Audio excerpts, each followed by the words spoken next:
بات تو یہ اللہ نہ کرے کہ میں زرداری کے ساتھ مجھے کمپیئر کرو، ٹھیک ہے؟ میں علی امین ہوں اور میں بڑا خوش ہوں اس کے اوپر. میں اس سے چھوٹا آدمی ہوں یا بڑا آدمی، اللہ کی ذات فیصلے کرتی ہے کون بڑا ہے کون چھوٹا ہے. میں اسی طرح ہی ٹھیک ہوں، پہلی بات. دوسری بات جو آپ کہہ رہے ہیں کہ مجھ سے خوش ہے، ٹھیک ہے، مجھ سے بڑے خوش ہیں. آپ کو پتہ ہے میرے اوپر صرف 26 عمر کتنے پرچے ہوئے ہیں؟ پتہ ہے آپ کو 56 FIR میرے اوپر ہوئی ہیں. اس میں ہائی ٹریزن بھی ہے. Do you know what is high treason? پتہ ہے آپ کو ہائی ٹریزن کیا ہوتی ہے؟ ہائی ٹریزن اوپر FIR ہی نہیں ہے.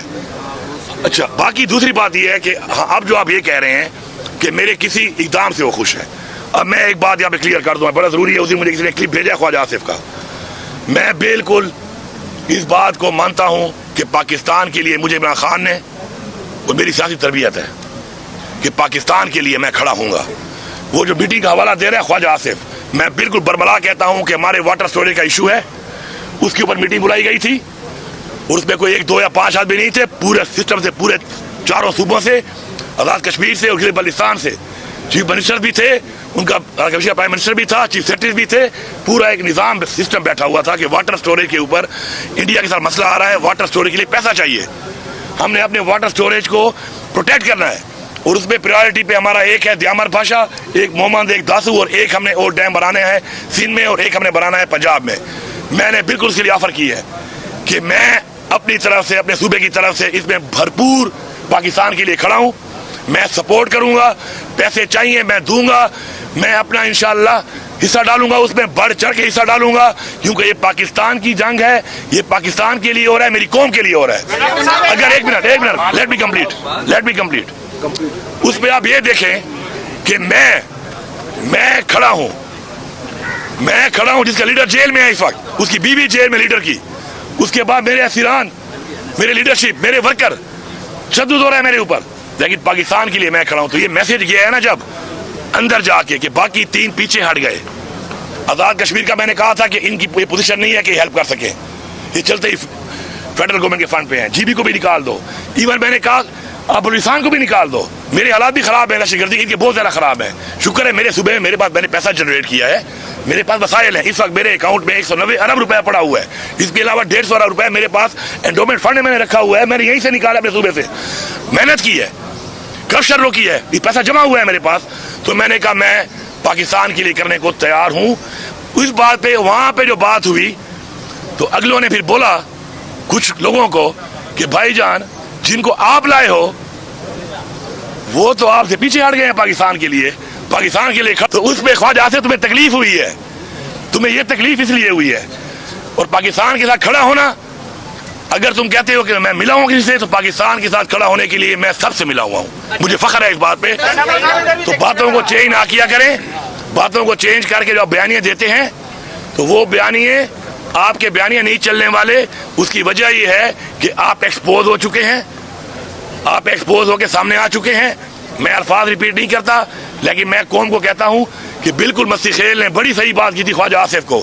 وہ انہوں نے وہاں سے تو اسپنج کر لیے تھے الفاظ، وہ الفاظ ذرا سن لو. خواجہ آصف وہی ہے. لیڈیز کو دے دیں. پہلی بات تو یہ کہ بانی پٹھائی کی رہائی نہایت ہی ضروری ہے. پاکستان کے مسئلے حل کرنے والا ایک ہی شخص ہے اس وقت جو کر سکتا ہے یہ کام، اور وہ عمران خان ہے. اس طریقے سے عمران خان کو جیل میں ڈال کے ملک میں اسٹیبلٹی نہیں ہے پولیٹیکل، اس لیے آپ کے ملک میں انویسٹمنٹ نہیں آ رہی. پوری دنیا نے آپ کے الیکشن کو مانا ہی نہیں ہے کہ آپ نے مینڈیٹ چوری کیا ہے. تو ایسے حالات میں ملک آگے جا ہی نہیں سکتا. تو یہ بالکل یہ رہائی نہایت ہی ضروری ہے. دوسری بات جو آپ کہہ رہی ہیں کہ جو مسائل ہے، مسائل کس سے پیدا کرنا ہے یہ تو بتائیں نا. مسائل پیدا کس سے کرنا، کون ان مسائل کی جڑ بنا ہوا ہے؟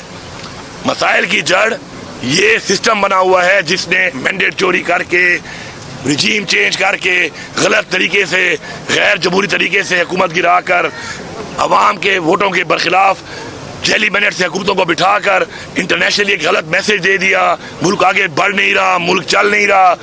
اس کے بعد آج ہم اتنے کمزور ہو گئے ہیں، اتنے کمزور کہ ہم کلمے کے نام پہ بننے والا ملک، اسلام کے نام پہ بننے والا ملک، آج ہماری یہ حالت ہے کہ کئی مسلمانوں پہ جبر ہو، ظلم ہو. ہم کھل کے بات بھی نہیں کر سکتے. تو ہماری خودداری ختم کر دیا ان لوگوں نے. ہماری خودداری ختم ہو چکی ہے. ہماری خودداری کے اوپر کوئی کمپرومائز نہیں ہے، خود مختاری پہ کوئی کمپرومائز نہیں ہے. ہم نے طریقے چلائی ہیں, ہم کوشش کر سکتے ہیں, فیصلہ اور صلہ اللہ تعالیٰ دیتا ہے. ہم بھرپور کوشش جاری رکھیں گے, ہر حد تک جائیں گے انشاءاللہ. اور میں آپ کو یہی بتا دوں کہ حضور پاک صلی اللہ علیہ وسلم جیسی ہستی بھی, جو اللہ کے محبوب اور اللہ کا پیغام لے کے آئے تھے, ان کو بھی کتنے سال لگے اور چند سو لوگ مسلمان ہوئے صرف. لیکن پھر ایک وقت آیا کہ جب لوگوں نے دیکھا کہ حق اور اللہ کا پیغام لے کے آئے ہیں تو اسلام پوری دنیا میں پھیل گیا. پھر کیا ہوا, ہم مسلمانوں نے ان کا راستہ چھوڑ کر ہم کسی اور راستے پہ چل پڑے. آج پھر مسلمان پوری دنیا میں ان کو مارا جا رہے ہیں, مار کھا رہے ہیں. تو ہمیں اپنی اسلامی تاریخ سیکھنا پڑے گا.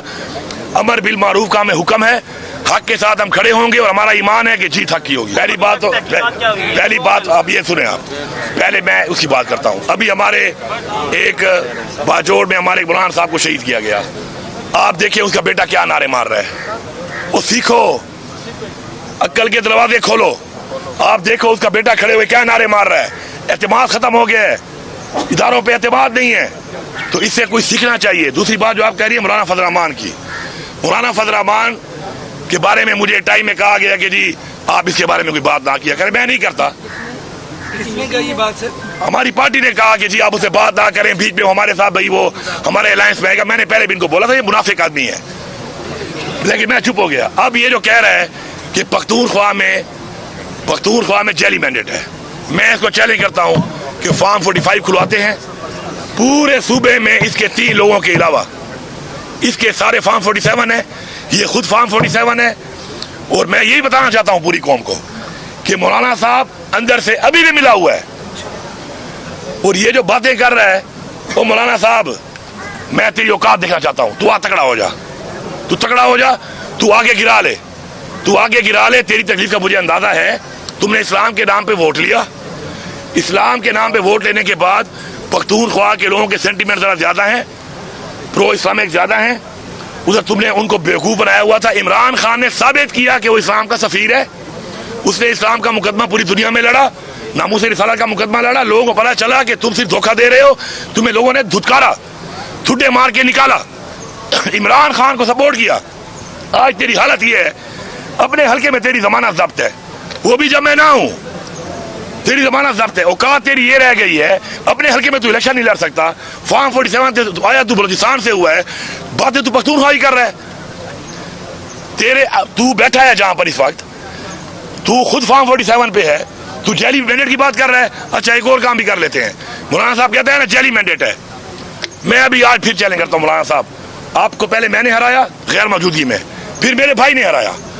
آج یہ تمہیں چیلنج ہے, ہر پولنگ پہ کیمرہ میں لگاؤں گا, پیسے میں لگاؤں گا, میرا بھائی استعفیٰ دے گا, تو اور میرا بھائی الیکشن لڑیں گے. تو جیت گیا, میں سیاست چھوڑ دوں گا, تو سیاست چھوڑے گا. تو نماز پڑھائے گا اس کے بعد, پتہ تیرے پیچھے نماز بھی ہوتی ہے کہ نہیں ہوتی, جنازے پڑھائے گا, وہ پتہ نہیں ہوتا ہے کہ نہیں ہوتا, اسے کوئی بلائے گا بھی نہیں. اس چیلنج کو قبول کرنے کی دم ہے, ضرورت ہے مولانا صاحب, آ جاؤ. اور میں سارے ٹی وی چینلز کو لائیو کوریج دوں گا. نہیں ہے کوئی 300 کتنے پولنگ ہے نا, کیمرے لگاؤں گا, پھر ضمانت ضبط ہے اس کی. ورنہ اگر یہ واقعی مفتی صاحب کی اولاد ہے تو یہ چیلنج قبول کرے گا, اس کا جواب دے گا. لیکن یہ پتہ پھر کیا بولے گا, یہ غیر سیاسی باتیں ہیں, یہ غیر جمہوری باتیں ہیں.